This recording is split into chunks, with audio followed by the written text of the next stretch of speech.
no, it's U for the Underground. The Underground, or Tube network in London, is a rapid transit system serving a large part of Greater London, parts of Buckinghamshire, Essex and Hertfordshire. It is the oldest and greatest underground railway in the world. Yes, this is Pinkietessa's A to Z of London. The first section was opened on the 9th of January 1863 on what now runs the Circle Line, Hammersmith and City and Metropolitan lines. Over 150 years ago, London needed a solution to its traffic problems. No change there. And in general, the densely and overcrowded housing problems. The transit system proved to be the panacea for both easing the road congestion and enabling a larger population to live further away from the centre of town. They were still able to get to their places of work and on time. It created and allowed the suburbs of London to flourish. At first, it was just one line, the Metropolitan, connecting the three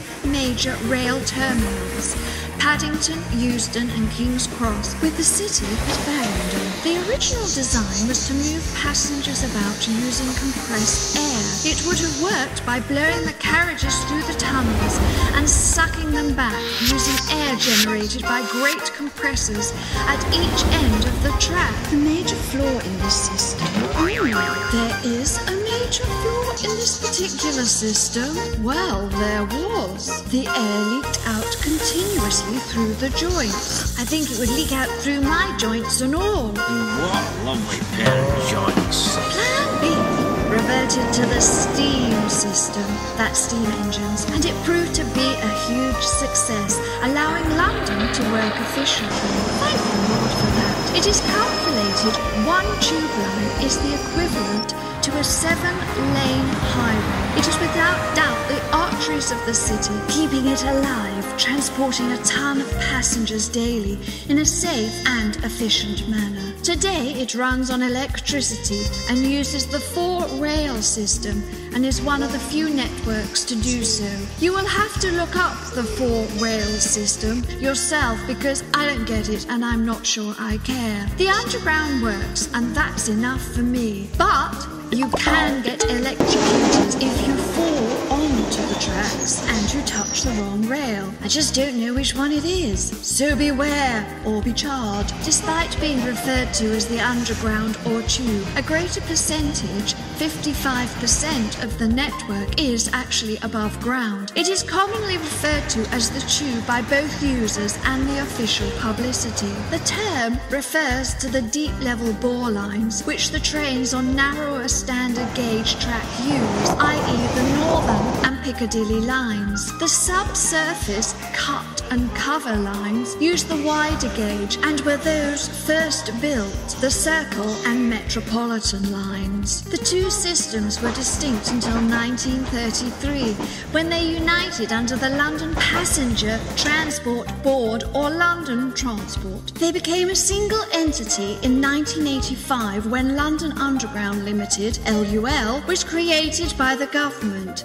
Since 2003, LUL has been a subsidiary of Transport for London. The board and commissioner that run this are appointed by the Mayor of London. The Underground serves 270 stations and 250 miles of track, making it the second longest metro system, beaten into position by the Shanghai Metro. It has one of the largest numbers of stations in the world, but the New York system has the most. In 2007, more than 1 billion passenger journeys were recorded, making it one of the busiest systems in Europe. It's just a blinking bunch of numbers. It's not just a number because it's an international icon with special reference to the tube map, considered a design classic, influencing other transport maps worldwide. It was originally designed by Mr. Beck, a mere employee. Mr. Beck goes up to town on the A21 and he is home again each evening working on his map. So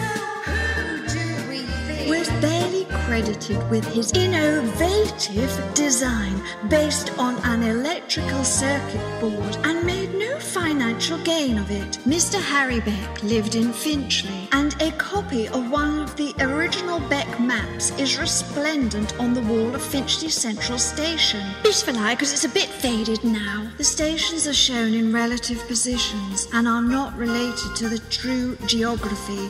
It is a schematic diagram, so be warned. There are today 11 lines. The Bakerloo, brown, Central Line in red, Circle Line in yellow, District Line is in the green, Hammersmith and City Line is in a pink, Jubilee is silver, Metropolitan is dark magenta or purple, Northern is black, Piccadilly is dark blue, Victoria Line is light blue, and Waterloo and City turquoise. And if you are colourblind, you is in trouble. The Northern Line, that's the one we want. This is where the photograph for the A to Z photographic series was taken, somewhere between Euston and Highgate. If you were to imagine the Northern Line services all stations north of the Thames, you'd be wrong, as it shoots down south as far as Morden. Its name had nothing to do with being north of the river. It had more to do with one of its previous incarnations, that of the Great Northern and City Railway, one of the original companies.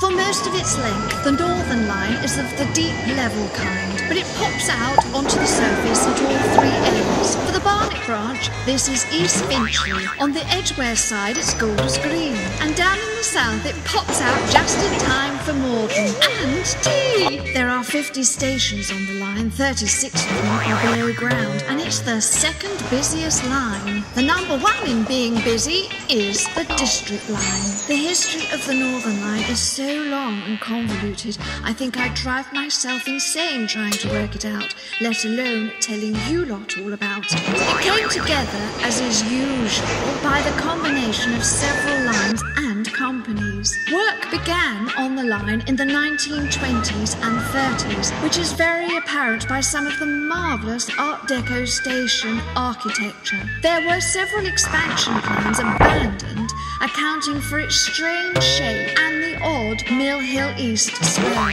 which goes nowhere but Mill Hill East.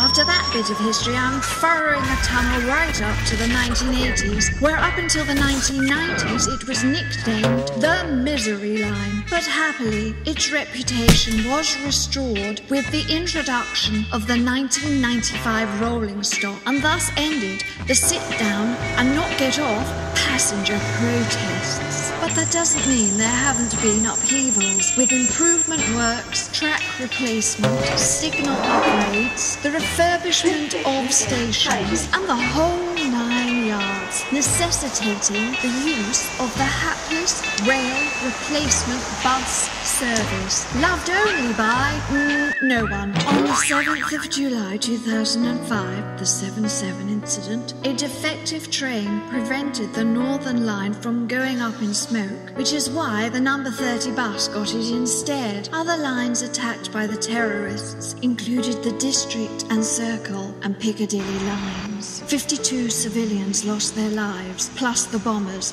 whilst over 700 were injured. On the 30th of August 2010, there was the case of the runaway train. A faulty train was being towed to the depot when it became detached and made its getaway at Archway Station. It enjoyed itself free from the constraints of work and drivers until it reached the outskirts of Warren Street, where apparently there is an incline, and it slowly ground to an uphill halt. The morning rush hour was disrupted, and only the bank branch was usable, making everyone feel miserable again. The Northern Line held the record as the longest tunnel in the world, which traversed the depths of railway tunnelling madness from Morden to East Finchley via the bank branch, which is 17 miles and 528 yards long. However, in 1988, the Saycan Tunnel was opened, and bang went that little title, over 33 3 miles long, this burrowing lies under the sea between 2 of Japan's islands in the north. Rats. Yes, there are rats and mice on the Northern Line, and any other line. You invariably see mice running around in the rail wells. There are future plans for the Northern Line and the wider transport system, but the lack of money in this present economy has doubtless put pay to a lot of them. The Northern Line does need to be split into 2 separate lines to allow more trains to run per hour, especially as passenger capacity is doing nothing but increasing. This sadly requires the rebuilding of Camden Town Station, but for the moment, planning issues and budgetary cuts are saying no, none. However, I will say this has been my U for the Underground. Chuffing marvellous. Has anyone seen my high bonnet? What do you mean you haven't liked my video yet? Yes, like it now, please. And don't forget to subscribe. It's a marvellous thing, subscribing. Thank you.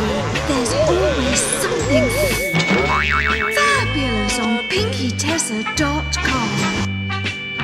For hours I waited, but I'm glad you never showed. And Finchley Central, 10 long stations, from Golders Green, change at Camden Town.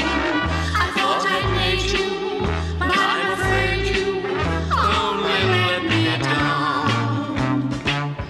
Finchley Central, I love you all the time. Finchley Central, I'd like to go home to you.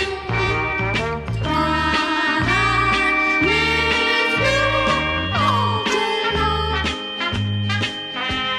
And I want to be at home with you. At Finchley Central, 10 long stations, from Golders Green, change at Camden Town. I thought I'd made you, but I'm afraid you only let me down. Finchley Central, I love you. I love the Northern Line, as it's the line I've always had an association with, in some manner or other. And yes, I do have a high bonnet. I've heard that one so often, I've got a yawn on.